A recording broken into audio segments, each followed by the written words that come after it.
باللہ من الشیطان الرجیم بسم اللہ الرحمن الرحیم الحمد للہ رب العالمین وصلی اللہ علی محمد وآلہ الطاہرین اللہم صلی علی محمد وآل محمد وعجل فرجہم.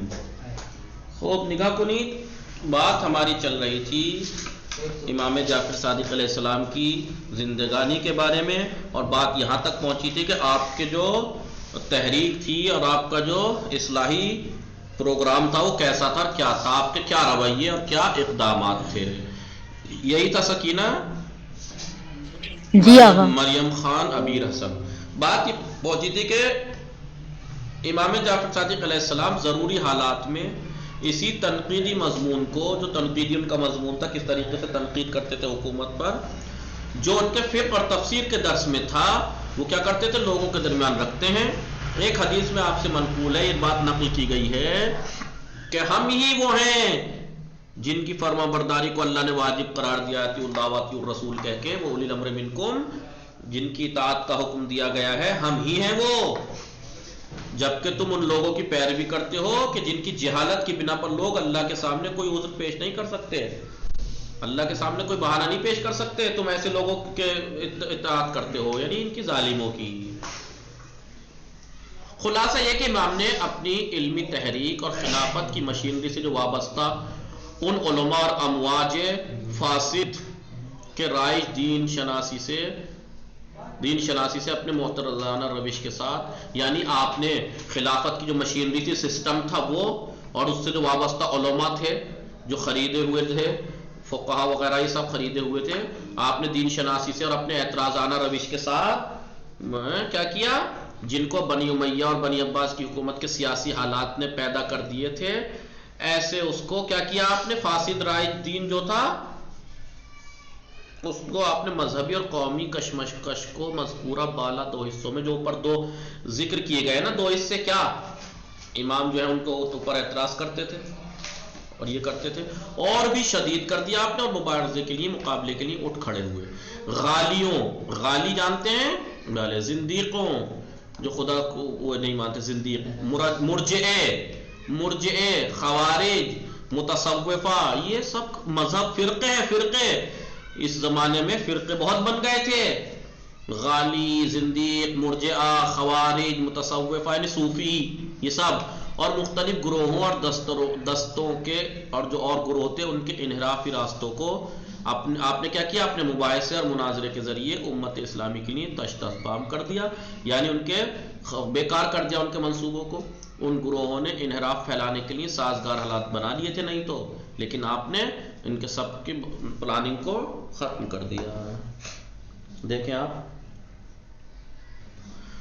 آپ دیکھیں شہادت امام جعفر صادق علیہ السلام. منصور جو تھا ظالم، بنی عباس کا ظالم خلیفہ، باوجود اس کے کہ اس نے امام کو اپنی نگرانی اور نہایت محدود ماحول میں رکھا ہوا تھا، اس کے باوجود آپ پر اپنے جاسوس مقرر کر دیے تھے. اس نے پہلی بات تو اپنی نگرانی میں رکھے ہوئے تھا، اس کے باوجود بھی جاسوس لگا رکھے تھے. پھر بھی آپ کے اس وجود کو معاشرے میں برداشت نہ کر سکا، اس کے باوجود بھی اسے برداشت نہیں ہوا آپ کا وجود، جس کی امامت اور رہبری کا آوازہ یعنی شہرت دور دراز کے اسلامی علاقوں میں پھیل چکا تھا. لہذا اس نے آپ کو زہر دینے کا ارادہ کر لیا. امام جعفر صادق علیہ السلام 25 شوال 148 ہجری کو 65 سال کی عمر میں منصور کے ذریعے زہر سے شہید ہوئے. آپ کے جسم اقدس کو آپ کے پدر گرامی کے پہلو میں جنت البقیع میں سپرد خاک کر دیا گیا، 5ویں امام کے برابر میں. یہ منصور نے آپ کا اس طریقے سے کیا. اب دانشگاہ جعفری کے تربیت یافتہ افراد، آپ کی جو یونیورسٹی تھی اس میں جو تربیت پائے ہوئے افراد تھے، کون کون تھے مطالعے کے لیے ہیں. امام جعفر صادق علیہ السلام کی بڑی درسگاہ میں بہت سے ایسے شاگردوں نے پرورش پائی جنہوں نے مختلف مضامین میں، مختلف سبجیکٹس میں علوم و معارف اسلام کو حاصل کر کے دوسرے تک منتقل کیا. ٹھیک ہے، ہم ان کے بلند مقام اور بزرگی کو ظاہر کرنے کے لیے ان شاگردوں میں سے جنہوں نے اس درسگاہ میں تربیت پائی تھی، چند نامور شاگردوں کا اختصار سے ہم تعارف کراتے ہیں. ایک ہے آپ کے شاگردوں میں سے حمران ابن آیون کا خاندان عام طور پر ائمہ علیہ السلام کا پیرو تھا. آپ کا خاندان امام کا پیروکار تھا. حمران اور ان کے بھائی زرارہ، اچھا زرارہ اور حمران دونوں بھائی تھے. دونوں شیعوں کی نمایاں شخصیتوں میں شمار ہوتے تھے اور اپنے زمانے کے دانشمند اور بافضیلت افراد تھے. امام محمد باقر علیہ السلام اور امام جعفر صادق علیہ السلام کے بزرگ صحابہ میں شمار کیے جاتے ہیں. دونوں اماموں کے زمانے میں تھے. حمران کی معنوی بزرگی، ان کی جو معنوی شخصیت اور ممتاز مقام کے حامل ہونے کے علاوہ، ایک تو ان کا معنوی بزرگی تو انہیں حاصل تھی، بڑے نیک امام کے مطیع فرمانبردار شیعہ، ممتاز مقام تھا ان کے پاس. اس کے علاوہ آپ نے علوم قرآن اور دیگر علوم قرآن میں اور دوسرے علوم جیسے علم نحو ہے، علم لغت، ادبیات عرب میں بھی صاحب نظر تھے. خالی یہ نہیں کہ آپ کو آتا تھا، پڑھے ہوئے تھے، نہیں، صاحب نظر تھے. آپ اپنا رائے نظریہ رکھتے تھے، اتنا پڑھے ہوئے تھے. ان کے نظریات سے ان کے بعد آنے والے دانشمند استناد کرتے ہیں یعنی حوالہ دیتے ہیں. امام جعفر صادق علیہ السلام نے ان کے بارے میں فرمایا، حمران ابن عیون ایک ایسے با ایمان شخص ہیں جو ہرگز ایک ایسے با ایمان اور ایماندار شخص ہیں جو ہرگز اپنے دین سے پلٹنے والے نہیں ہیں. نیز چھٹے امام نے یہ بھی فرمایا، حمران اہل بہشت سے ہیں. بتائیے، جس کے بارے میں امام سند دیتے ہیں تو کتنی بڑی شخصیت ہوں گے وہ. ایک دیکھیے، حشام ابن سالم نقل کرتے ہیں کہ ایک دن ایک جماعت کے ساتھ میں امام جعفر صادق علیہ السلام کی خدمت میں حاضر ہوا، ایک گروہ کے ساتھ. اہل شام میں سے ایک شخص وہاں وارد ہوا. امام نے اس سے پوچھا، کیا چاہتے ہو؟ اس نے کہا، میں آپ سے مناظرے کے لیے آیا ہوں. تو آپ نے فرمایا، کس چیز کے بارے میں مناظرہ کرنا چاہتے ہو؟ اس نے کہا، قرآن کے بارے میں. تو امام نے اس کو حمران سے رجوع کرنے کے لیے کہا کہ جاؤ ان سے کرو. ٹھیک ہے، یعنی امام اگر کسی پہ، دیکھیے اگر کوئی آ کے آپ سے مناظرہ کرنا چاہ رہا ہے امام سے، تو امام کیا ایسے ویسے کے حوالے کر دیں گے دین کا کام کہ خدا نخواستہ اگر ہار گیا تو پورے دین کی شرمندگی اٹھوگی؟ اگر آپ اس کی طرف رجوع کرنے کو کہہ رہے ہیں ان کی طرف حمران کی، تو اس کا مطلب کتنے بھروسے قابل ہوں گے، کتنے پڑھے لکھے ہوں گے. اس نے کہا، میں آپ سے مناظرہ کرنے آیا ہوں، ان سے کیوں کروں، نہ کہ حمران سے، میں تو آپ سے کرنے آیا ہوں. تو آپ نے فرمایا، اگر تم نے حمران کو شکست دے دی، اسے ہرا دیا، تو گویا تم نے مجھ پر کامیابی حاصل کر لی، میں ہار گیا سمجھ لو. سمجھ رہی ہے سکینہ ان الفاظ کا مطلب؟ مریم عبیر سمجھ رہی ہیں ان الفاظ کا مطلب؟ کہ امام معصوم کسی شخص کے بارے میں اتنے بڑے الفاظ کہہ رہا ہے کہ اگر تم نے اسے ہرا دیا تو مجھے ہرا دیا. بس سمجھ لو کتنے. آپ یہ نہ دیکھو یہ الفاظ کیا ہیں، آپ یہ دیکھو جس کے بارے میں یہ کہہ رہے ہیں اس کی شخصیت کتنی بڑی ہوگی.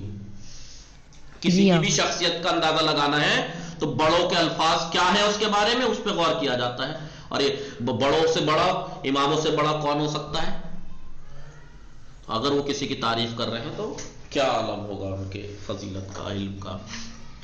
وہ شامی حمران کے ساتھ بحث کرنے لگا. اس نے جو بھی پوچھا بڑا مستند جواب ملا اسے، یہاں تک کہ وہ تھک گیا. امام نے اس سے پوچھا، تم نے حمران کو کیسا پایا، کیسے لگے آپ کو حمران؟ اس نے کہا، وہ ایک ماہر استاد ہیں. میں نے پوچھا، انہوں نے اس کا جواب، جو میں نے پوچھا اس نے ان کا جواب دیا. تو یہ تھے حمران. کیا شخصیت. ایک ہے مفضل ابن عمر. مفضل جو ہے وہ امام جعفر صادق علیہ السلام کے بزرگ اصحاب میں سے ایک صحابی تھے اور ایک مشہور فقیہ شمار کیے جاتے تھے. علم فقہ میں ماہر. اس کا مطلب یہ نہیں ہے کہ علم فقہ میں ماہر ہے تو کوئی اور علم نہیں آتا تھا، آتے تھے، لیکن جسے کہتے ہیں نا نخبہ، پرفیکٹ، یا کیا کہتے ہیں اسپیشلسٹ، جو امام بعض امور کے ذمہ دار تھے. بعض امور کے ذمہ دار آپ تھے. دیکھیے، شیعوں کا ایک وفد یعنی گروہ جسے ہم انگلش میں کیا کہتے ہیں کہ ایک وہ آیا ہے ڈیلیگیٹ. شیعوں کا ایک ڈیلیگیٹ مدینے میں آیا. جیسے سرکاری ڈیلیگیٹ دوسرے ملکوں میں جاتی ہے نا کچھ لوگ مل کے کسی ایک مشن پہ. شیعوں کا ایک وفد، ایک گروہ مدینے میں آیا. اس نے امام سے خواہش ظاہر کی کہ کسی ایسے شخص کا ان سے تعارف کرا دیں جس سے وہ دینی امور میں ضرورت کے وقت رجوع کیا جا سکے. امام نے فرمایا، جس کسی کا کوئی سوال ہو وہ آئے اور مجھ سے دریافت کر لے. ان لوگوں نے اصرار کیا کہ آپ ضرور کسی کا تعارف کرائیں تاکہ ہم اس سے پوچھ لیا کریں. تو امام نے فرمایا، مفضل کو میں نے تمہارے لیے معین کیا، جو کہیں تم اسے قبول کر لو، اس لیے کہ وہ حق کے سوا کچھ نہیں کہتے. دیکھو مفضل کون ہے، جن کو امام کہہ رہا ہے کہ وہ حق کے سوا کچھ نہیں کہتے. امام جعفر صادق علیہ السلام نے چند نشستوں میں، چند میٹنگز میں توحید کے سلسلے میں جناب مفضل کو خاص درس دیے. آپ نے جو خاص درس دیے ان کو اکٹھا کیا گیا کتابی شکل میں، جن کا مجموعہ کتابی شکل میں جب آیا تو اس کا نام تھا توحید مفضل کے نام سے مشہور ہوا. جیسے دعائے کمیل ہے، نہیں ہے؟ دعائے کمیل کیا جناب کمیل کے الفاظ ہیں؟ مولا علی نے جناب کمیل کو سکھایا، وہ اس کا مجموعے کا نام ہے اس دعا کا دعائے کمیل. ایسے ہی مفضل ابن عمر کو آپ نے توحید کے خاص درس دیے، ان درسوں کو کتابی شکل دی، اس کا نام رکھا گیا توحید مفضل. یہ دروس مفضل پر امام کی خصوصی عنایت، مخصوص عنایت، اور امام کے نزدیک ان کے علو مرتبت و مقام پر شاہد ہیں. کیا مطلب؟ یہ جو دروس ہیں اس توحید مفضل میں، یہ بتاتے ہیں کہ امام کی کتنی عنایت تھی مخصوص ان کے اوپر، اور علو مرتبت، ان کا مرتبہ کتنا عالی تھا، اور مقام کا آپ کا کتنا تھا. اس بات کے اوپر گواہ ہے کہ امام کے نزدیک جناب مفضل کا مرتبہ کتنا بلند تھا. ایک ہے جابر ابن یزید جعفی. جابر کوفے کے رہنے والے تھے، لیکن امام سے استفادہ کرنے کی غرض سے مدینے پہنچے. کہاں سے؟ عراق سے مدینہ، کوفے سے. اور آپ کے مکتب پر، آپ کے مکتب پرفیض سے استفادہ کرنے کے بعد، آپ کے مکتب فیض یاب، آپ کو مکتب سے استفادہ کرنے کے بعد علمی اور معنوی بلندی پر فائز ہوئے، اور آپ کے نمایاں اصحاب میں شامل ہوئے. یہ بھی جابر. امام جعفر صادق علیہ السلام سے سوال ہوا کہ آپ کے نزدیک جابر کا کیا مقام ہے؟ امام نے فرمایا جابر میرے نزدیک اسی طرح ہے جس طرح سلمان پیغمبر کے نزدیک. اللہ اکبر. سلمان پیغمبر کے نزدیک کیا تھے؟ سکینہ کیا تھے سلمان پیغمبر کے نزدیک؟ آغا سلمان و منا اہل البیت. حسن کہ سلمان پہلی بات تو غیر عرب، ٹھیک ہے، اوپر سے غیر معصوم، اس کے باوجود اتنا مرتبہ تھا کہ اہل بیت. کیا کہا رسول نے؟ سلمان و منا اہل بیت، ہم اہل بیت میں سے. جو مرتبہ اور مقام جناب سلمان کا رسول کے سامنے تھا، وہی مرتبہ میرے نزدیک جابر کا ہے. تو اب دیکھیں آپ عقائد تشیع کی کھلم کھلا دفاع کی وجہ سے ہمیشہ مخالفین کا تنقید کا شکار رہے. آپ کھلم کھلا شیعت کا بچاؤ کرتے تھے جناب جابر، اور لہذا دشمن آپ کے زیادہ تھے. اور چونکہ آپ نے کچھ حقائق کے بیان کے لیے ماحول کو ناسازگار دیکھا کہ کچھ حقائق نہیں بیان کر سکتے، ماحول اتنا سازگار نہیں ہے، تو ان بہت سی حدیثوں کو بیان کرنے سے گریز کیا. بہت سی حدیثیں آپ نے بیان نہیں کی جو آپ نے امام باقر اور امام جعفر صادق علیہ السلام سے سن رکھی تھی. آپ فرماتے تھے کہ 50,000 حدیثیں میرے سینے میں ہیں. کتنی؟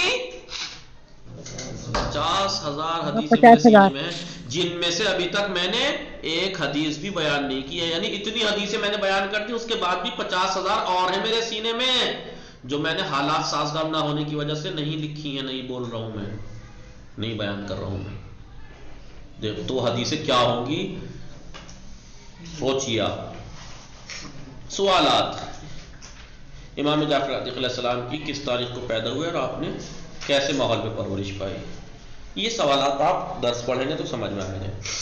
دوسرا، امام کے اخلاق و کردار کے 2 نمونے پیش کیجئے کہ آپ کا اخلاق اور کردار کیسا تھا. امام جعفر صادق علیہ السلام کی علمی عظمت اور منزلت کے بارے میں 2 اہم شخصیتوں کے نظریات بیان کیجئے. کیا کہا ہے امام جعفر صادق کے بارے میں کسی نے بڑے نے؟ امام جعفر صادق علیہ السلام بنی امیہ اور بنی عباس کے کون کون سے بادشاہوں کے ہم اثر تھے؟ آپ کے زمانے میں بنی امیہ کے کون کون خلیفہ تھے اور کون بنی عباس کے خلیفہ تھے؟ اموی حکومت کے زوال کا سبب بیان کیجیے. بنی امیہ کی حکومت جو زائل ہوئی، برباد یعنی تختہ پلٹ ہوا، اس کا سبب کیا ہے؟ کا بہت سے سبب ہیں، جس میں 3 یہاں بیان کیے ہیں. ایک تو اماموں کا وہ کیا، اماموں نے جو تحریکیں چلائی.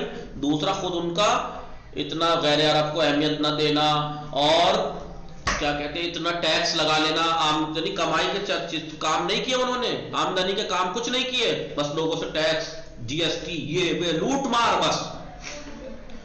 3 یہاں بیان کیے، اس میں دیکھیے گا. امام علیہ السلام نے شورش حملہ کرنے والوں کی موافقت کیوں نہیں کی؟ جنہوں نے انقلاب برپا کیا، ان کا موافقت کیوں نہیں کیا آپ نے؟ کیونکہ آپ ان کی نیتوں کو جانتے تھے، نیتیں خالص نہیں تھیں ان لوگوں کی. وہ ان کے نام پر اپنے لیے حاصل کرنا چاہ رہے تھے. اہل بیت اور علاویوں کے ساتھ بنی عباس کا سلوک کیسا تھا؟ وہی جیسا دوسروں کا تھا، حکومت پاتے ہی سب وہی. اور امام جعفر علیہ السلام ان کے مقابلے میں کون سا رویہ اختیار کیا؟ وہی جو 2 دیے ہیں اوپر. امام جعفر صادق علیہ السلام نے اپنے اصلاحی منصوبوں میں کن مسائل کو ترجیح دی؟ یہ دیکھیے، خلافت کی مشینری کے مقابلے میں امام کے سیاسی تنقید آمیز علمی تحریک کے پہلو کو واضح کیجیے کہ مشینری کے خلاف آپ کیا کرتے تھے؟